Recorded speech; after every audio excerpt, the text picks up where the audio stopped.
पंजाब दा माहौल खराब करन च जे सब तो बड़ा हथ है तो मौजूदा चीफ मिनिस्टर दा। अकाली दल कितनी मेहनत कर रहा है, कांग्रेस दा रोज़ लग्या होया है, आप लग्या होया है, ते भारतीय जनता पार्टी क्यों नहीं कर सकती मीटिंगां? हुण असी तो उन्होंने कहते नहीं है भी साडा विरोध करो। ये गेम तो प्लैंड जिहड़ी हैगी है या कैप्टन साहब दी है या कुछ आप उपा लैंदी है। ਤੇ ਸਰ ਇਸ ਦੇ ਨਾਲ ਹੀ ਇਹ ਵੀ ਗੱਲ ਹੋ ਰਹੀ ਹੈ ਮੀਟਿੰਗਸ ਦੇ ਵਿੱਚ ਕਿਉਂਕਿ ਪਹਿਲਾਂ ਕਾਫੀ ਲੰਬੇ ਸਮੇਂ ਤੋਂ ਵੈਸੇ ਤਾਂ ਕਿਸਾਨਾਂ ਵੱਲੋਂ ਵਿਰੋਧ ਕੀਤਾ ਜਾ ਰਿਹਾ ਹੈ ਬੀਜੇਪੀ ਦਾ, ਪਰ ਹੁਣ ਇਹ ਵੀ ਦੇਖਣ ਨੂੰ ਮਿਲ ਰਿਹਾ ਕਿ ਕਿਸ ਤਰੀਕੇ ਨਾਲ ਬੀਜੇਪੀ ਦੇ ਹੀ ਲੀਡਰਸ ਜਿਹੜੇ ਨੇ, ਮੈਂਬਰਸ ਜਿਹੜੇ ਨੇ, ਉਸ ਤੋਂ ਇਲਾਵਾ ਪੰਜਾਬ ਦੇ ਪ੍ਰਧਾਨ ਅਸ਼ਵਨੀ ਸ਼ਰਮਾ ਜੀ ਦੀ ਗੱਲ ਕਰੀਏ ਤੇ ਉਹ ਜਿਹੜੇ ਹੁਣ ਪੱਗ ਬਣ ਕੇ ਪ੍ਰੈਸ ਕਾਨਫਰੰਸ ਕਰ ਰਹੇ ਨੇ, ਮੀਟਿੰਗਾਂ ਕਰ ਰਹੇ ਨੇ, ਤੇ ਕੀ ਇਹਦਾ ਵੀ ਕੀ ਰੀਜ਼ਨ ਹੈ? ਇਹੀ ਰੀਜ਼ਨ ਹੈ ਕਿ ਡੈਮੇਜ ਕੰਟਰੋਲ ਕਰਨਾ ਹੈ ਜਾਂ ਫਿਰ ਇਸ ਤਰੀਕੇ ਨਾਲ ਪੋਲੀਟੀਕਲ ਸਟੰਟ? ਫਿਰ ਇਸ ਨੂੰ ਵੀ ਕਿਹਾ ਜਾ ਰਿਹਾ ਹੈ ਕਿ ਪੋਲੀਟੀਕਲ ਸਟੰਟ ਯਾਨੀ ਕੀਤਾ ਜਾ ਰਿਹਾ ਕਿਤੇ ਨਾ ਕਿਤੇ, ਕਿਉਂਕਿ ਕਿਸਾਨਾਂ ਵੱਲੋਂ ਗੱਲ ਕਹੀ ਜਾਂਦੀ ਹੈ ਕਿ ਬੀਜੇਪੀ ਸਿੱਖ ਵਿਰੋਧੀ ਪਾਰਟੀ, ਤੇ ਇਸ ਤਰੀਕੇ ਨਾਲ ਉਹੀ ਚੀਜ਼ਾਂ ਜਿਹੜੀਆਂ ਦੁਬਾਰਾ ਵਾਪਸ ਵਿਸ਼ਵਾਸ ਜਿੱਤਣ ਦੀ ਕੋਸ਼ਿਸ਼ ਕੀਤੀ ਜਾ ਰਹੀ, ਡੈਮੇਜ ਕੰਟਰੋਲ ਕਰਨ ਦੀ ਕੋਸ਼ਿਸ਼ ਕੀਤੀ ਜਾ ਰਹੀ। जे कोई इस तरह कहता है भी भारतीय जनता पार्टी सिख विरोधी है, मैं समझदा उस तो बड़ा नलायक कोई नहीं हैगा। कोई कांग्रेसी पग बनता है, तुसीं सवाल कितना भी डैमेज कंट्रोल कर रहे हो। सुखबीर बादल उन्होंने कोई पैग प्रेजेंट करता है, तुसीं सवाल कितना भी तुसीं पग बन रहे हो, डैमेज कंट्रोल कर रहे हो, तो भारतीय जनता पार्टी दे वेले सवाल क्यों आया? ਆਪਾਂ ਇੱਥੇ ਗੱਲ ਕਰੀਏ, ਚਾਹੇ ਆਪਾਂ ਅਨਿਲ ਜੋਸ਼ੀ ਜੀ ਦੀ ਗੱਲ ਕਰੀਏ, ਪੂਰਬ ਡਿਪਟੀ ਮੇਅਰ, ਬਾਕੀ ਜਿਹੜੇ ਤੁਹਾਡੇ ਕਾਉਂਸਲਰ ਜਾ ਰਹੇ ਨੇ, ਉਸ ਚੀਜ਼ ਨੂੰ ਲੈ ਕੇ ਜੇ ਗੱਲ ਹੋਵੇ ਕਿ ਜਿਨ੍ਹਾਂ ਨੂੰ ਆਪਾਂ ਸੋਚਿਆ ਹੁੰਦਾ ਕਿ ਕਿਸ ਤਰੀਕੇ ਨਾਲ ਇਹਨਾਂ ਦੀ ਸਹਾਰੇ ਜਿਹੜੀ ਹੈ ਪਾਰਟੀ ਅੱਗੇ ਵੱਧ ਸਕਦੀ ਹੈ, ਵਿਧਾਨ ਸਭਾ ਚੋਣਾਂ ਦੇ ਵਿੱਚ ਜਿੱਤ ਹਾਸਲ ਕਰ ਸਕਦੀ, ਪਰ ਜਦ ਉਹੀ ਹੌਲੀ ਹੌਲੀ ਛੱਡ ਕੇ ਜਾਣਾ ਸ਼ੁਰੂ ਕਰ ਦੇਣ, ਪਾਰਟੀ ਨੂੰ ਛੱਡ ਕੇ ਜਾਣਾ ਸ਼ੁਰੂ ਹੋ ਜਾਣ, ਫਿਰ ਤਾਂ ਚਿੰਤਾ ਵੱਧ ਜਾਂਦੀ ਹੈ ਇੱਕ ਵਾਰੀ। ਸਤਿ ਸ਼੍ਰੀ ਅਕਾਲ, ਤੁਸੀਂ ਵੇਖ ਰਹੇ ਹੋ ਦਾ ਸਿਟੀ ਹੈਡਲਾਈਨਸ ਤੇ ਮੈਂ ਹਾਂ ਤੁਹਾਡੇ ਨਾਲ ਕਲਪਨਾ ਮੌਰਿਆ। ਖੇਤੀ ਕਾਨੂੰਨਾਂ ਦੇ ਖਿਲਾਫ ਕਿਸਾਨਾਂ ਵੱਲੋਂ ਸੰਘਰਸ਼ ਲਗਾਤਾਰ ਜਾਰੀ ਹੈ।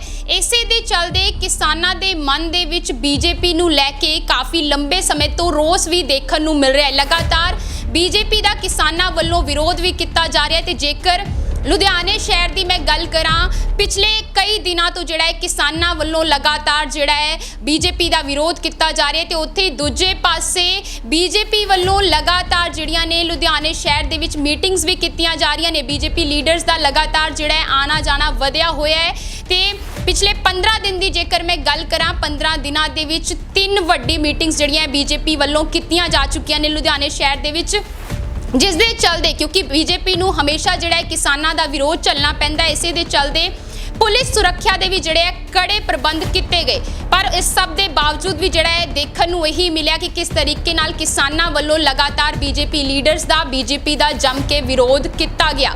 ਤੇ ਇਸ तमाम ਚੀਜ਼ਾਂ ਤੇ ਗੱਲਬਾਤ ਕਰਾਂਗੇ। ਸਾਡੇ ਨਾਲ ਮੌਜੂਦ ਨੇ ਇੱਕ ਵਾਰੀ ਫਿਰ ਤੋਂ ਬੀਜੇਪੀ ਦੇ ਸੀਨੀਅਰ ਆਗੂ ਪ੍ਰਵੀਨ ਬਾਂਸਲ ਜੀ, ਉਹਨਾਂ ਦੇ ਨਾਲ ਗੱਲਬਾਤ ਕਰ ਲੈਂਦੇ ਹਾਂ। ਸਰ, ਦੇਖਿਆ ਜਾਵੇ ਪਿਛਲੇ ਕਾਫੀ ਲੰਬੇ ਸਮੇਂ ਤੋਂ ਖੇਤੀ ਕਾਨੂੰਨਾਂ ਨੂੰ ਲੈ ਕੇ ਕਿਸਾਨਾਂ ਵੱਲੋਂ ਲਗਾਤਾਰ ਬੀਜੇਪੀ ਦਾ, ਤੁਹਾਡੀ ਪਾਰਟੀ ਦਾ ਜਿਹੜਾ ਵਿਰੋਧ ਕੀਤਾ ਜਾ ਰਿਹਾ ਹੈ ਤੇ ਪਿਛਲੇ ਕੁਝ ਦਿਨਾਂ ਦੇ ਵਿੱਚ ਇਹ ਵੀ ਦੇਖਣ ਨੂੰ ਆ ਰਿਹਾ ਕਿ ਲੁਧਿਆਣੇ ਸ਼ਹਿਰ ਦੇ ਵਿੱਚ ਬੀਜੇਪੀ ਵੱਲੋਂ ਹੀ ਲਗਾਤਾਰ ਮੀਟਿੰਗਸ ਕੀਤੀਆਂ ਜਾ ਰਹੀਆਂ ਨੇ। ਕੀ ਕਾਰਨ ਹੈ? ਵੱਡਾ ਕਾਰਨ ਕੀ ਹੈ?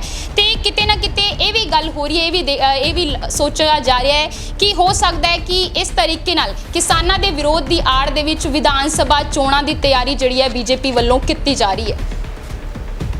देखो, हर बंदे दिया, हर संगठन का अपना कोई अधिकार भी है तो कोई ड्यूटियां भी है, कोई फर्ज भी है, तो कई उन्होंने ड्यूटियां देनियां वो भी हैं। सो किसाना जिहड़ी किसानी दे बिल है उन्होंने उपर जिहड़े किसान अंदोलन कर रहे हैं वो उन्हों दा हक बनता है तो मीटिंगां करना साडा हक बनता है। भारतीय जनता पार्टी अज विश्व की सब तो वड्डी पार्टी है और पंजाब दियां चोणां नज़दीक हैं, सारियां पार्टियां लगियां हुई हैं। अकाली दल कितनी मेहनत कर रहा है, कांग्रेस दा रोज़ लग्या होया है, आप लग्या होया है, तो भारतीय जनता पार्टी क्यों नहीं कर सकती मीटिंगां? क्यों नहीं अपना संगठन मजबूत कर सकती? क्यों नहीं अपने कार्यकर्ता नाल बह के प्लैनिंग कर सकती? ਸਰ ਪਰ ਪਿਛਲੇ ਕੁਝ ਦਿਨਾਂ ਦੇ ਵਿੱਚ ਬਹੁਤ ਜਲਦੀ ਮੀਟਿੰਗਸ ਹੋਈਆਂ ਨੇ ਲੁਧਿਆਣੇ ਦੀ ਜੇਕਰ ਮੈਂ ਇੱਥੇ ਸਿਰਫ ਗੱਲ ਕਰਾਂ, ਬਹੁਤ ਜਲਦੀ ਮੀਟਿੰਗ ਹੋਈ ਹੈ। ਪਹਿਲੀ ਮੀਟਿੰਗ ਤੋਂ ਵੀ ਦੇਖਿਆ ਜਾਵੇ ਕਿਸ ਤਰੀਕੇ ਨਾਲ ਮਾਹੌਲ ਜਿਹੜਾ ਹੈ ਕਾਫੀ ਤਣਾਅਪੂਰਨ ਬਣਦਾ ਨਜ਼ਰ ਆਇਆ ਸੀ ਲੁਧਿਆਣੇ ਸ਼ਹਿਰ ਦੇ ਵਿੱਚ। ਉਸ ਤੋਂ ਬਾਵਜੂਦ ਵੀ ਪਤਾ ਵੀ ਹੈ ਕਿ ਕਿਸਾਨਾਂ ਵੱਲੋਂ ਵਿਰੋਧ ਵੀ ਕੀਤਾ ਜਾਣਾ, ਉਸ ਤੋਂ ਬਾਵਜੂਦ ਵੀ ਜਿਹੜੀ ਜਲਦੀ ਮੀਟਿੰਗ ਰੱਖਣ ਦਾ ਇਹ ਵੀ ਕਾਰਨ ਹੋ ਸਕਦਾ ਹੈ ਕਿ ਵਿਰੋਧ ਦੇ ਚੱਕਰ ਦੇ ਵਿੱਚ ਥੋੜੀ ਬਹੁਤ ਜਿਹੜਾ ਪੋਲੀਟੀਕਲ ਸਟੰਟ ਹੋ ਰਿਹਾ ਹੈ, ਪਬਲਿਸਿਟੀ ਮਿਲ ਰਹੀ ਹੈ, ਇਹ ਵੀ ਜਿਹੜਾ ਕਾਰਨ ਹੈ। ਹੁਣ ਅਸੀਂ ਤਾਂ ਉਹਨਾਂ ਨੂੰ ਕਹਿੰਦੇ ਨਹੀਂ ਹੈਗੇ ਵੀ ਸਾਡਾ ਵਿਰੋਧ ਕਰੋ। ਇਹ ਗੇਮ ਤਾਂ ਪਲੈਨਡ ਜਿਹੜੀ ਹੈਗੀ ਹੈ ਜਾਂ ਕੈਪਟਨ ਸਾਹਿਬ ਦੀ ਹੈ ਜਾਂ ਕੁਛ ਆਪ ਉਪਾ ਲੈਂਦੀ ਹੈ, ਤੇ ਕਿਤੇ ਅਕਾਲੀ ਦਲ ਵੀ ਸ਼ਰਾਰਤ ਕਰ ਦਿੰਦੇ ਆ, ਪਰ ਅਸੀਂ ਤਾਂ ਨਹੀਂ ਕਹਿੰਦੇ। ਤੇ ਜੇ ਹੁਣ ਉਹਨਾਂ ਦੇ ਵਿਰੋਧ 'ਚ ਜੇ ਖਬਰਾਂ ਛਪਦੀਆਂ ਤਾਂ ਉਹ ਸਾਡਾ ਸਟੰਟ ਕਿੱਦਾਂ ਹੋ ਸਕਦਾ? ਅਸੀਂ ਪਬਲਿਸਿਟੀ ਵਾਸਤੇ ਕੀ ਕਰ ਰਹੇ? ਲੋਕਾਂ ਵੱਲੋਂ ਇਹ ਵੀ ਗੱਲ ਕਹੀ ਜਾਂਦੀ ਹੈ ਕਿ ਜਲਦੀ ਮੀਟਿੰਗਸ, ਅਸੀਂ ਪਬਲਿਸਿਟੀ ਵਾਸਤੇ ਲੋਕਾਂ 'ਚ ਜਾ ਰਹੇ ਹਾਂ, ਲੋਕਾਂ ਦੀਆਂ ਸਮੱਸਿਆ ਨੂੰ ਦੇਖ ਰਹੇ ਹਾਂ, ਉਹਨਾਂ ਨੂੰ ਐਡਰੈਸ ਕਰਨ ਦੀ ਕੋਸ਼ਿਸ਼ ਕਰਦੇ ਹਾਂ, ਉਹਨਾਂ ਦੇ ਮੁੱਦੇ ਚੱਕਣ ਦੀ ਕੋਸ਼ਿਸ਼ ਕਰਦੇ ਹਾਂ। ਔਰ ਆਉਣ ਵਾਲੇ ਟਾਈਮ 'ਚ ਅਲੱਗ-ਅਲੱਗ ਪਾਰਟੀਆਂ ਚੁਣਾਵਾਂ ਨੂੰ ਲੈ ਕੇ ਉਹਨਾਂ ਨੇ ਲੋਕਾਂ ਦੇ ਦਰਬਾਰ 'ਚ ਜਾਣਾ ਹੈ, ਤੇ ਉਹ ਵੀ ਆਪਣਾ ਏਜੰਡਾ ਰੱਖਦੀਆਂ, ਅਸੀਂ ਵੀ ਆਪਣਾ ਏਜੰਡਾ ਰੱਖ ਰਹੇ ਹਾਂ। ਉਸ ਤੋਂ ਬਾਅਦ ਜਦ ਕਿਸਾਨ ਤੇ ਬੀਜੇਪੀ ਦੇ ਲੀਡਰਸ, ਬੀਜੇਪੀ ਦੇ ਆਗੂ ਆਮਨੋ ਸਾਹਮਣੇ ਹੁੰਦੇ ਹੈ, ਜੰਮ ਕੇ ਇੱਕ ਦੂਜੇ ਦੇ ਖਿਲਾਫ ਉੱਥੇ ਨਾਅਰੇਬਾਜ਼ੀ ਸ਼ੁਰੂ ਹੋ ਜਾਂਦੀ ਹੈ, ਫਿਰ ਇਸ ਨੂੰ ਵੀ ਤੁਸੀਂ ਨਹੀਂ ਮੰਨਦੇ ਕਿ ਇਹ ਪਬਲਿਸਿਟੀ ਸਟੰਟ ਹੈ ਜਾਂ ਫਿਰ ਉਹਨਾਂ ਨੂੰ ਜਵਾਬ ਦੇਣਾ ਇਸ ਤਰੀਕੇ ਨਾਲ ਆਮਨੋ ਸਾਹਮਣੇ ਖੜੇ ਹੋ ਕੇ, ਤੇ ਇਹ ਸਭ ਕੁਝ ਕੀ ਹੁੰਦਾ ਹੈ?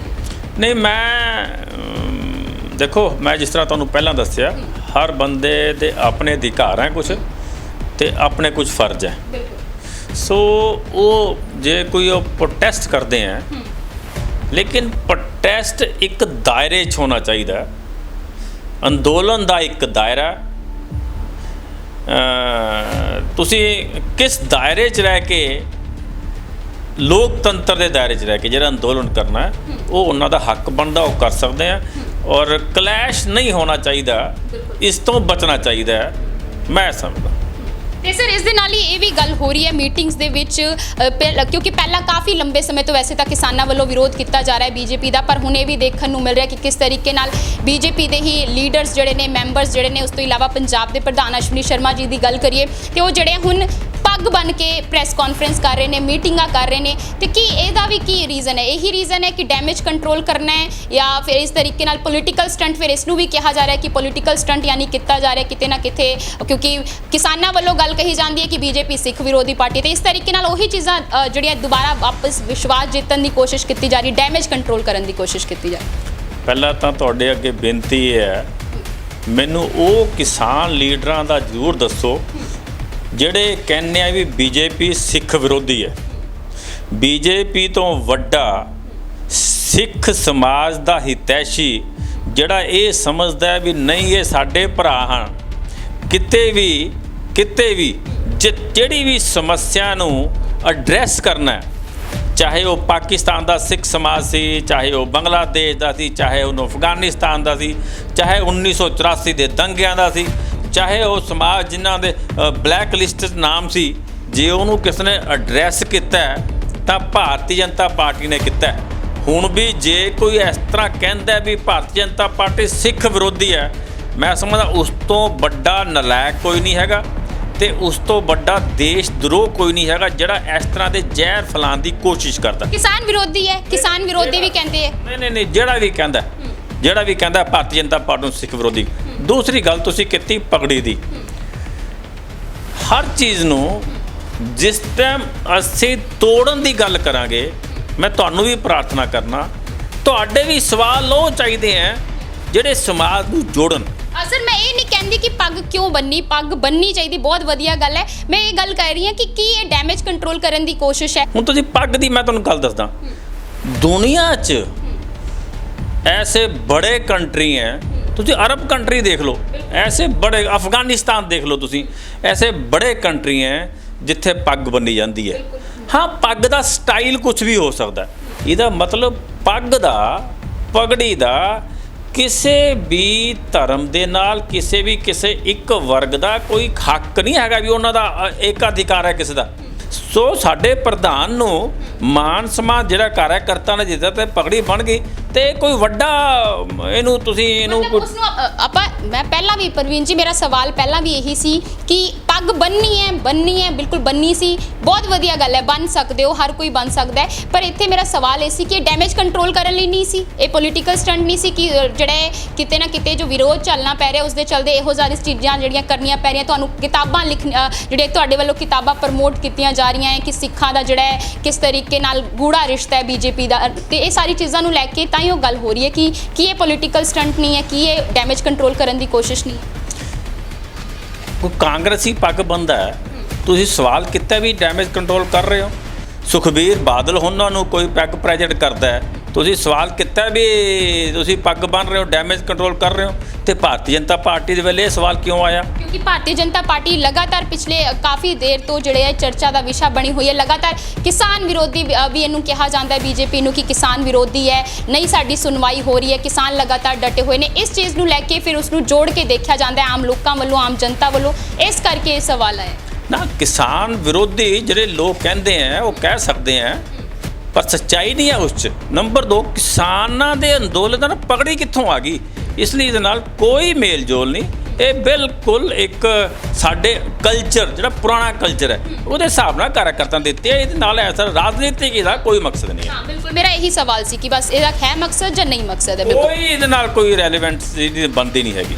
ਬਿਲਕੁਲ, ਤੇ ਇਸ ਦੇ ਨਾਲ ਹੀ ਪ੍ਰਵੀਨ ਜੀ, ਬੀਜੇਪੀ ਨੇ ਸੋਚਿਆ ਹੋਇਆ ਕਿ 117 ਸੀਟਾਂ ਤੇ ਜਿਹੜੀਆਂ ਇਲੈਕਸ਼ਨ ਲੜਨੇ ਨੇ, ਤੇ ਪਰ ਜੋ ਪਿਛਲੇ ਕਾਫੀ ਦਿਨਾਂ ਤੋਂ ਜੋ ਹਾਲਾਤ ਨੇ ਬੀਜੇਪੀ ਦੇ ਮੌਜੂਦਾ ਹਾਲਾਤਾਂ ਦੀ ਜੇ ਗੱਲ ਕਰੀਏ, ਲਗਾਤਾਰ ਜੋ ਤੁਹਾਡੀ ਸੀਨੀਅਰ ਲੀਡਰਸ਼ਿਪ ਹੈ ਉਹ ਬੀਜੇਪੀ ਛੱਡ ਕੇ ਜਾ ਰਹੀ ਹੈ, ਬੜੇ ਉਹਨਾਂ ਵੱਲੋਂ ਰੀਜ਼ਨ ਵੀ ਦੱਸੇ ਜਾ ਰਹੇ ਨੇ। ਤੇ ਕਿਤੇ ਨਾ ਕਿਤੇ ਜਦ ਫੌਜ ਹੀ ਚਲੀ ਜਾਏਗੀ, ਕਿਸ ਤਰੀਕੇ ਨਾਲ ਸੋਚਿਆ ਹੋਇਆ ਕਿਵੇਂ ਇਲੈਕਸ਼ਨ ਲੜੋਗੇ? ਜਦ ਅਗਰ ਫੌਜ ਹੀ ਨਹੀਂ ਰਹੇਗੀ, ਕਿਹੜੇ ਫੌਜ ਦੇ ਸਿਰ ਤੇ ਇਲੈਕਸ਼ਨ ਲੜੋਗੇ? ਕਿਵੇਂ ਸੋਚੋਗੇ ਜਿੱਤਣਾ ਹੈ? ਫਿਰ ਪਿਛਲੇ ਦਿਨਾਂ 'ਚ ਜੋ ਵੀ, ਕਿਉਂਕਿ ਜਦ ਚੋਣਾਂ ਆਉਂਦੀ ਹੈ ਨਾ ਤੇ ਉਦੋਂ ਕਾਫੀ ਜਿਸ ਤਰ੍ਹਾਂ ਪਾਣੀ ਹਿੱਲਦਾ ਨਾ, ਪਾਣੀ ਬਾਅਦ ਹੌਲੀ ਹੌਲੀ ਸੈੱਟ ਹੁੰਦਾ, ਤੇ ਕੁਝ ਭਾਰਤੀ ਜਨਤਾ ਪਾਰਟੀ ਛੱਡ ਕੇ ਜਾ ਰਹੇ ਹੈ, ਕੁਝ ਆ ਰਹੇ ਹੈ, ਕੁਝ ਅਕਾਲੀ ਦਲ ਛੱਡ ਕੇ ਜਾ ਰਹੇ ਹੈ, ਕੁਝ ਆ ਰਹੇ ਹੈ, ਕੁਝ ਆਪ ਛੱਡ ਕੇ ਜਾ ਰਹੇ ਹੈ, ਕੁਝ ਆ ਰਹੇ ਹੈ, ਕੋਈ ਕਾਂਗਰਸ ਛੱਡ ਕੇ ਜਾ ਰਹੇ ਹੈ, ਕਾਂਗਰਸ 'ਚ ਆ ਰਹੇ ਹੈ। ਤਾਂ ਪਰ ਪਿਛਲਾ ਤੁਸੀਂ ਰਿਕਾਰਡ ਕੱਢੋ ਇਹ ਚਾਰੇ ਪਾਰਟੀਆਂ ਮੇਨ ਪਾਰਟੀਆਂ ਦਾ, ਤਾਂ ਭਾਰਤੀ ਜਨਤਾ ਪਾਰਟੀ ਇੱਦਾਂ ਦੀ ਹੈ ਜਿਸ 'ਚ ਅੱਜ ਸਭ ਤੋਂ ਵੱਧ ਲੋਕ ਸ਼ਾਮਲ ਹੋਏ ਆ ਤੇ ਸਭ ਤੋਂ ਘੱਟ ਗਏ ਆ। ਸਾਡੇ ਟੋਟਲ ਕਰੀਬ 3800 ਦੇ ਕਰੀਬ ਹੁਣ ਤੱਕ ਲੋਕ ਸਾਨੂੰ ਜੁਆਇਨ ਕਰ ਚੁੱਕੇ, ਔਰ ਗਏ ਸਾਰੀ 150 ਦੇ ਕਰੀਬ ਹੈ। ਪਰ ਸੀਨੀਅਰ ਲੀਡਰਸ਼ਿਪ ਗਈ ਨਹੀਂ, ਸੀਨੀਅਰ ਤਾਂ ਜੂਨੀਅਰ, ਤੇ ਰਾਮੂ ਵਾਲੀ ਦੀ ਕੁੜੀ ਹੈ ਤਾਂ ਜਿਹੜੀ ਆਈ ਹੈ ਉਹ ਸੀਨੀਅਰ ਨਹੀਂ ਹੈ। ਨਹੀਂ ਬਿਲਕੁਲ, ਪਰ ਆਪਾਂ ਇੱਥੇ ਗੱਲ ਕਰੀਏ, ਚਾਹੇ ਆਪਾਂ ਅਨਿਲ ਜੋਸ਼ੀ ਜੀ ਦੀ ਗੱਲ ਕਰੀਏ, ਪੂਰ ਡਿਪਟੀ ਮੇਅਰ, ਬਾਕੀ ਜਿਹੜੇ ਤੁਹਾਡੇ ਕਾਉਂਸਲਰ ਜਾ ਰਹੇ ਨੇ, ਉਸ ਚੀਜ਼ ਨੂੰ ਲੈ ਕੇ ਜੇ ਗੱਲ ਹੋਵੇ ਕਿ ਜਿਨ੍ਹਾਂ ਨੂੰ ਆਪਾਂ ਸੋਚਿਆ ਹੁੰਦਾ ਕਿ ਕਿਸ ਤਰੀਕੇ ਨਾਲ ਇਹਨਾਂ ਦੀ ਹਾਰੀ ਜਿਹੜੀ ਹੈ ਪਾਰਟੀ ਅੱਗੇ ਵੱਧ ਸਕਦੀ ਹੈ, ਵਿਧਾਨ ਸਭਾ ਚੋਣਾਂ ਦੇ ਵਿੱਚ ਜਿੱਤ ਹਾਸਲ ਕਰ ਸਕਦੀ, ਪਰ ਜਦੋਂ ਉਹੀ ਹੌਲੀ ਹੌਲੀ ਛੱਡ ਕੇ ਜਾਣਾ ਸ਼ੁਰੂ ਕਰ ਦੇਣ, ਪਾਰਟੀ ਨੂੰ ਛੱਡ ਕੇ ਜਾਣਾ ਸ਼ੁਰੂ ਹੋ ਜਾਣ, ਫਿਰ ਤਾਂ ਚਿੰਤਾ ਵੱਧ ਜਾਂਦੀ ਹੈ ਇੱਕ ਵਾਰੀ। ਨਹੀਂ, ਸਾਡੇ ਕਈ ਐਕਸ MLA ਨੇ ਜੁਆਇਨ ਕੀਤਾ ਤੇ ਜੋਸ਼ੀ ਸਾਹਿਬ ਵੀ ਐਕਸ MLA ਸੀਗੇ, ਸੋ ਐਸਾ ਨਹੀਂ ਹੈ। ਸਾਡੇ ਬੜੇ ਵੱਡੇ ਲੀਡਰਾਂ ਨੇ ਔਰ ਕੁਝ ਸਾਡੇ ਲੋਕਾਂ ਨਾਲ ਸਾਡਾ ਤਾਲਮੇਲ ਹੈ, ਤੇ ਆਉਣ ਵਾਲੇ ਭਾਰਤੀ ਜਨਤਾ ਪਾਰਟੀ ਸਰਕਾਰ ਬਣਾਏਗੀ ਜਿਸ ਤਰ੍ਹਾਂ ਕਾਰਜਕਰਤਾ, ਜਿਸ ਤਰ੍ਹਾਂ ਲੋਕ ਜੁਆਇਨ ਕਰ ਰਹੇ ਹਨ ਅਲੱਗ-ਅਲੱਗ ਪਾਰਟੀਆਂ ਦੇ, ਮੈਂ ਇਸ ਗੱਲ ਦਾ ਦਾਅਵਾ ਕਰਦਾ। ਤੇ ਇਸ ਦੇ ਨਾਲ ਹੀ ਪੰਜਾਬ ਦੇ ਮੁੱਖ ਮੰਤਰੀ ਕੈਪਟਨ ਅਮਰਿੰਦਰ ਸਿੰਘ ਵੱਲੋਂ ਵੀ ਜਿਹੜੀ ਹੈ ਚਿੰਤਾ ਜ਼ਾਹਰ ਕੀਤੀ ਜਾ ਰਹੀ ਹੈ ਕਿ ਆਉਣ ਵਾਲੇ ਟਾਈਮ ਦੇ ਵਿੱਚ ਜਿਹੜਾ ਪੰਜਾਬ ਦੇ ਵਿੱਚ ਮਾਹੌਲ ਜਿਹੜਾ ਹੈ ਖਰਾਬ ਹੋ ਸਕਦਾ ਹੈ। ਤੁਸੀਂ ਵੀ ਜ਼ਰੂਰ ਸੁਣਿਆ ਹੋਣਾ ਉਹਨਾਂ ਦੇ ਬਿਆਨ, ਕਿਸ ਤਰੀਕੇ ਨਾਲ ਗੱਲ ਕਹੀ ਜਾ ਰਹੀ ਹੈ, ਕਿਉਂਕਿ ਫਿਰ ਗੱਲ ਹੋ ਰਹੀ ਹੈ ਕਿ ਪੂਰੇ ਪੰਜਾਬ ਦੇ ਵਿੱਚ ਟਿਫਨ ਬੰਬ ਮਿਲ ਰਹੇ ਨੇ, ਬਾਕੀ ਚੀਜ਼ਾਂ ਹੋ ਰਹੀਆਂ ਨੇ। ਤੇ ਇਸ ਚੀਜ਼ ਨੂੰ ਲੈ ਕੇ ਤੁਹਾਡਾ ਕੀ ਕਹਿਣਾ ਹੈ ਕਿ ਅਗਰ ਜੇ ਹਾਲਾਤ ਇਸੇ ਤਰੀਕੇ ਨਾਲ ਰਹੇ ਤਾਂ ਉਹਨਾਂ ਵੱਲੋਂ ਇਹੀ ਗੱਲ ਕਹੀ ਜਾ ਰਹੀ ਹੈ ਕਿ ਹੋਰ ਵੀ ਜਿਹੜਾ ਹੈ ਚਿੰਤਾ ਵੱਧ ਸਕਦੀ ਹੈ? ਦੇਖੋ, ਇੱਕ ਤੁਸੀਂ ਪੁਰਾਣੀ ਕਹਾਵਤ ਸੁਣੀ ਹੋਣੀ, ਕਹਿੰਦਾ ਚੋਰਾਂ ਨੂੰ ਕਹਿ ਦਿਓ ਜਾ ਕੇ ਚੋਰੀ ਕਰਨ ਤੇ ਥਾਣੇਦਾਰ ਨੂੰ ਕਹਿ ਦਿਓ ਜਾ ਕੇ ਫੜਨ। ਪੰਜਾਬ ਦਾ ਮਾਹੌਲ ਖਰਾਬ ਕਰਨ 'ਚ ਜੇ ਸਭ ਤੋਂ ਵੱਡਾ ਹੱਥ ਹੈ ਤਾਂ ਮੌਜੂਦਾ ਚੀਫ ਮਿਨਿਸਟਰ ਦਾ। ਜਦੋਂ CA ਬਿੱਲ ਪਾਸ ਹੋਇਆ ਉਹ ਕਹਿੰਦਾ ਜੀ ਪਾਕਿਸਤਾਨ ਤੋਂ ਉਗਰਵਾਦ ਆ ਸਕਦਾ, ਜਦੋਂ ਕਿਸਾਨਾਂ ਦਾ ਮਸਲਾ ਹੋਇਆ ਉਦੋਂ ਜੀ ਪਾਕਿਸਤਾਨ ਤੋਂ ਉਗਰਵਾਦ ਆ ਸਕਦਾ, ਤੇ ਅਸੀਂ ਪ੍ਰਮੋਟ ਕਰਦੇ ਹਾਂ ਪੰਜਾਬ ਦਾ ਨੌਜਵਾਨ ਖਰਾਬ ਹੋ ਸਕਦਾ, ਤੇ ਜਾਖੜ ਸਾਹਿਬ ਕਹਿੰਦੇ ਆ ਜੀ ਪੂਰੇ ਲਾਸ਼ਾਂ ਵੇਚ ਜਾਣਗੀਆਂ। ਇਹ ਲੋਕਾਂ ਨੇ ਜਾਣ ਕੇ ਮਾਹੌਲ ਖਰਾਬ ਕੀਤਾ। ਹੁਣ ਜਿਸ ਟਾਈਮ ਇਹਨਾਂ ਤੈਨੂੰ ਵੀ ਸੇਕ ਲੱਗਣ ਲੱਗ ਗਿਆ, ਹੁਣ ਸਮਝਾਏ ਵੀ ਇਹਦਾ ਮਾਹੌਲ ਸਾਡੇ ਤੋਂ ਹੱਥੋਂ ਕੰਟਰੋਲ ਜਿਹੜਾ ਸਾਡੇ ਤੋਂ ਨਿਕਲ ਰਿਹਾ, ਤਾਂ ਹੁਣ ਇਹ ਚਿੰਤਾ ਕਰ ਰਹੇ ਆ। ਪਰ ਕੇਂਦਰ ਦੀ ਮਜ਼ਬੂਤ ਸਰਕਾਰ ਹੈ, ਮਜ਼ਬੂਤ ਸਰਕਾਰ ਨਹੀਂ ਹੈ, ਸੋ ਮਜ਼ਬੂਤੀ ਦੇ ਨਾਲ ਬਿਲਕੁਲ ਕੈਪਟਨ ਸਾਹਿਬ ਜ਼ਰੂਰ ਆਪਣਾ ਪੋਲੀਟੀਕਲ ਲਾਹਾ ਲੈਣ ਵਾਸਤੇ ਇਹੋ ਜਿਹੇ ਬਿਆਨ ਦੇ ਰਹੇ ਆ, ਪਰ ਉਹਦੇ ਨਾਲ ਇਸ 'ਚ ਕੋਈ ਗਰਾਊਂਡ ਕੋਈ ਰਿਐਲਿਟੀ ਹੋਏਗੀ ਐਸਾ ਮੁਸ਼ਕਿਲ ਹੈ। ਤੇ ਲਾਸਟ ਸਭ ਤੋਂ ਅਖੀਰਲਾ ਸਵਾਲ ਹੋਏਗਾ ਪ੍ਰਵੀਨ ਜੀ, ਕਿ ਜਿਸ ਤਰੀਕੇ ਨਾਲ ਹਲੇ ਗੱਲ ਹੋ ਰਹੀ ਹੈ ਕਿ ਮਾਹੌਲ ਜਿਹੜਾ ਹੈ ਖਰਾਬ ਹੋਣ ਦੀ, ਨਾ ਖਰਾਬ ਹੋਣ ਦੀ, ਬਿਲਕੁਲ ਤਮਾਮ ਜਿਹੜੇ ਤਰਕ ਹੋਏ ਨੇ, ਪਰ ਜੇ ਆਪਾਂ ਗੱਲ ਕਰੀਏ ਇੱਕ ਮੀਟਿੰਗ ਹੁੰਦੀ ਹੈ ਤੇ ਸ਼ਹਿਰ ਦੇ ਵਿੱਚ ਜਿਹੜੀ ਹਲਚਲ ਹੋ ਜਾਂਦੀ ਹੈ ਉਹ ਸਪੈਸੀਫਿਕ ਏਰੀਆ ਦੇ ਵਿੱਚ, ਚਾਹੇ ਉਹ ਫਿਰ ਰੀਜ਼ਨ ਜਿਹੜਾ ਹੈ ਪਤਾ ਹੀ ਹੈ, ਹਰ ਕਿਸੇ ਨੂੰ ਪਤਾ ਹੈ ਕਿ ਕਿਸਾਨ ਤੇ ਬੀਜੇਪੀ ਦੇ ਲੀਡਰਸ ਆਮਨੋ ਸਾਹਮਣੇ ਹੁੰਦੇ ਨਜ਼ਰ ਆਉਂਦੇ ਨੇ। ਕੀ ਲੱਗਦਾ ਫਿਰ ਆਉਣ ਵਾਲਾ ਜਿਵੇਂ ਜਿਵੇਂ ਚੋਣਾਂ ਨਜ਼ਦੀਕ ਆਉਣਗੀਆਂ ਫਿਰ ਤਾਂ ਮਾਹੌਲ ਜਿਹੜਾ ਹੋਰ ਵੀ ਗਰਮਾਉਂਦਾ ਨਜ਼ਰ ਆਏਗਾ? ਦੇਖੋ, ਇਹ ਬਿਲਕੁਲ ਪ੍ਰਸ਼ਾਸਨ ਦੀ ਡਿਊਟੀ ਹੈ, ਪ੍ਰਸ਼ਾਸਨ ਨੂੰ ਦੇਖਣਾ ਚਾਹੀਦਾ, ਪ੍ਰਸ਼ਾਸਨ ਨੂੰ ਕਰ ਵੀ ਰਿਹਾ ਪ੍ਰਸ਼ਾਸਨ। ਮੰਨ ਲਓ ਜਿਹੜੇ ਮੇਰੇ ਅਧਿਕਾਰ ਹੈ ਉਹਨਾਂ ਨੇ ਉਹ ਵੀ ਦੇਖਣਾ ਹੈ, ਤੇ ਜਿਹੜੇ ਲੋਕ ਅੰਦੋਲਨ ਕਰ ਰਹੇ ਹੈ ਉਹਨਾਂ ਨੇ ਉਹ ਵੀ ਦੇਖਣਾ ਹੈ। ਤਾਂ ਬਿਲਕੁਲ ਪ੍ਰਸ਼ਾਸਨ ਮੁਸਤਾਦ ਹੈ, ਜਿੱਥੇ ਕਿਤੇ ਇਹਨਾਂ ਦੀ ਕਮੀ ਰਹੀ ਹੈ ਉੱਥੇ ਧੱਕਾ ਹੀ ਹੋਇਆ ਬੀਜੇਪੀ ਵਾਲਿਆਂ ਦੇ ਨਾਲ। ਸੋ ਇਸ ਲਈ ਗੱਲ ਇਹ ਚੀਜ਼ਾਂ ਤਾਂ ਡੈਫੀਨੇਟਲੀ ਕਿਸਾਨਾਂ ਦੇ ਨਾਲ ਨਹੀਂ ਹੋਇਆ ਧੱਕਾ। ਦੇਖੋ, ਚਾਹੇ ਕਿਸਾਨ ਭਰਾਵਾਂ ਦੀਆਂ ਮੌਤਾਂ ਹੋਈਆਂ, ਚਾਹੇ ਭਾਰਤੀ ਜਨਤਾ ਪਾਰਟੀ ਦੇ ਲੀਡਰਾਂ ਦਾ, ਚਾਹੇ ਅਬੋਹਰ 'ਚ ਦਾਰਗ ਸਾਹਿਬ ਨਾਲ ਜਾਂ ਹੋਰ ਹੋਇਆ, ਇਹ ਦੋਨੋਂ ਚੀਜ਼ਾਂ ਦੁਖਦਾਈ ਹੈ। ਜਦੋਂ ਅਸੀਂ ਇਹਨੂੰ ਇੱਕ ਅੱਖ ਨਾਲ ਦੇਖਾਂਗੇ ਤਦ ਅਸੀਂ ਸਹੀ ਬਿਆਨਬਾਜ਼ੀ ਕਰ ਸਕਦੇ ਹਾਂ। ਜਦੋਂ ਅਸੀਂ ਬਾਇਸ ਹੋ ਕੇ ਗੱਲ ਕਰਾਂਗੇ ਤਾਂ ਉਹ ਦੁਖਦਾਈ ਹੈ। ਮੈਂ ਦੋਨੋਂ ਪਾਸੇ ਕਿਹਾ, ਦੋਨੋਂ ਪਾਸੇ ਜਿਹੜਾ ਹੈਗਾ ਤਾਂ ਮੈਂ ਵੀ ਪੁੱਛਿਆ ਸੀ ਕਿ ਕਿਸਾਨਾਂ ਦੇ ਨਾਲ ਵੀ ਤਾਂ ਹੋ ਰਿਹਾ। ਬਿਲਕੁਲ, ਉਹ ਵੀ ਸਾਡੇ ਭਰਾ ਹੈ, ਉਹ ਵੀ ਸਾਡੇ ਮਿੱਤਰ, ਅਸੀਂ ਉਹਨਾਂ 'ਚੋਂ ਹਾਂ। ਤੇ ਅੱਜ ਤੋਂ ਜਦ ਤੱਕ ਅੰਦੋਲਨ ਨਹੀਂ ਸੀ ਉਦੋਂ ਇਕੱਠੇ ਸੀਗੇ, ਹੁਣ ਠੀਕ ਹੈ ਬੀਜੇਪੀ ਦੇ ਖਿਲਾਫ ਇਹ ਚੀਜ਼ਾਂ ਹੋਣ ਲੱਗੀਆਂ, ਲੇਕਿਨ ਜਿਸ ਨੂੰ ਵੀ ਇਹ ਜਿਹੜੀ ਤਸੱਦਸ ਨਹੀਂ ਪਈ ਆ ਉਹ ਗਲਤ ਹੈ। ਸਾਨੂੰ ਖਾਸ ਕਰਕੇ ਮੈਂ ਮੀਡੀਆ ਵਾਲੇ ਭਰਾਵਾਂ ਨੂੰ ਔਰ ਜਿਹੜੇ ਨਿਊਟਰਲ ਲੋਕ ਹੈ ਉਹਨਾਂ ਨੂੰ ਇਸ ਜ਼ਹਿਰ ਨੂੰ ਘਟਾਉਣ ਵਾਸਤੇ, ਜਿਸ ਦੇ ਨਾਲ ਵੀ ਗਲਤ ਹੁੰਦਾ, ਮੰਨ ਲਓ ਨਾਰੰਗ ਸਾਹਿਬ ਨਾਲ ਗਲਤ ਹੋਇਆ ਤੇ ਉਹ ਲੋਕ ਉਹਨਾਂ ਦਾ ਜਾ ਕੇ ਜਿਹੜੇ ਜੇ ਪੁਲਿਸ ਕਾਰਵਾਈ ਉਹਨਾਂ ਦੇ ਜਾ ਕੇ ਪੈਰਵਾਈ ਕਰਦੇ ਆ, ਤੇ ਜਿਸ ਟਾਈਮ ਕੋਈ ਕਿਸਾਨ ਨਾਲ ਹੋਇਆ ਉਹ ਕਹਿੰਦੇ ਗਲਤ ਹੋਇਆ। ਆਪਾਂ ਇੱਕ ਚੀਜ਼, ਇੱਕ ਇਨਸਾਨੀਅਤ ਦੇ ਹਿਸਾਬ ਨਾਲ ਚੱਲੀਏ, ਅਸੀਂ ਏਜੰਡੇ ਦੇ ਹਿਸਾਬ ਨਾਲ ਚੱਲਦੇ ਹਾਂ। ਮੇਰਾ ਕੌਣ ਹੈ, ਤੇਰਾ ਕੌਣ ਹੈ, ਇਹਨੂੰ ਛੱਡ ਕੇ ਕਿਸੇ ਵੀ ਇਨਸਾਨ ਨਾਲ, ਉਹ ਕਿਸੇ ਵੀ ਧਰਮ ਦਾ, ਕਿਸੇ ਵੀ ਖੇਤਰ ਦਾ ਕੋਈ ਵੀ ਕੰਮ ਕਰਦਾ, ਜੋ ਉਹਦੇ ਨਾਲ ਹੁੰਦਾ, ਸਾਨੂੰ ਉਸ ਦੇ ਨਾਲ ਧੱਕੇ ਦੇ ਖਿਲਾਫ ਗੱਲ ਆਵਾਜ਼ ਚੱਕਣੀ ਚਾਹੀਦੀ ਹੈ, ਗੱਲ ਕਰਨੀ ਚਾਹੀਦੀ ਹੈ। ਤੇ ਬੀਜੇਪੀ ਯਾਨੀ ਸਾਰੀ ਆਮ ਜਨਤਾ ਨੂੰ ਇੱਕ ਅੱਖ ਦੇ ਨਾਲ ਵੇਖਦੀ ਹੈ, ਕੋਸ਼ਿਸ਼ ਕਰਦੀ ਹੈ। ਸਾਡੇ ਲੀਡਰਸ਼ਿਪ ਆਦਰਨੀय ਮੋਦੀ ਜੀ ਦਾ 100% ਇਹ ਉਹਨਾਂ ਦੀ ਐਕਸ਼ਨ ਵੀ ਰਿਹਾ, ਵਰਕਿੰਗ ਵੀ ਰਹੀ ਹੈ। ਉਹਨਾਂ ਨੇ ਕਿਹਾ ਸਬਕਾ ਸਾਥ, ਸਬਕਾ ਵਿਸ਼ਵਾਸ, ਸਬਕਾ ਵਿਕਾਸ, ਉਹਨਾਂ ਨੇ ਕਿਹਾ। ਲੇਕਿਨ ਕਿਤੇ ਪਰਸੈਪਸ਼ਨ ਜਿਹੜੀ ਹੈਗੀ ਹੈ ਉਹ ਕਈ ਵਾਰ ਜਿਹੜੇ ਵਿਰੋਧੀ ਲੋਕ ਹੈ ਉਹਨਾਂ ਦੇ ਦੁਆਰਾ ਪਰਸੈਪਸ਼ਨ ਬਣਾਈ ਜਾਂਦੀ ਹੈ। ਬੀਜੇਪੀ ਦਾ ਹਰ ਕਾਰਜਕਰਤਾ ਇਸ ਤਰ੍ਹਾਂ ਦੀ ਕੋਸ਼ਿਸ਼ ਕਰਦਾ ਹੈ। ਤੇ ਵਿਧਾਨ ਸਭਾ ਚੋਣਾਂ ਨੂੰ ਲੈ ਕੇ ਹਾਲੇ ਤੋਂ ਹੀ ਕੁਝ ਲੱਗਣਾ ਸ਼ੁਰੂ ਹੋ ਗਿਆ ਹੈ ਕਿ ਕਿਸ ਤਰੀਕੇ ਨਾਲ ਆਮ ਜਨਤਾ ਦਾ ਕਿੰਨਾ ਕੁ ਸਹਿਯੋਗ ਮਿਲਣ ਵਾਲਾ ਹੈ। ਫਿਲਹਾਲ ਜਿਸ ਤਰੀਕੇ ਦੇ ਮੌਜੂਦਾ ਹਾਲਾਤ ਨੇ ਬੀਜੇਪੀ ਦੇ, ਉਸ ਨੂੰ ਵੇਖਦੇ ਹੋਏ ਕੀ ਕੁਝ ਅੰਦਾਜ਼ਾ ਲਗਾ ਪਾ ਰਹੇ ਹੋ ਕਿ ਹਾਲੇ ਵੀ ਲੱਗਦਾ ਹੈ ਕਿ ਜਿੱਤ ਜਿਹੜੀ ਹੈ ਤੈਅ ਹਾਸਲ ਹੋਏਗੀ? ਬਿਲਕੁਲ, ਸਾਨੂੰ 100% ਲੱਗਦਾ ਸਰਕਾਰ ਸਾਡੀ ਬਣੇਗੀ।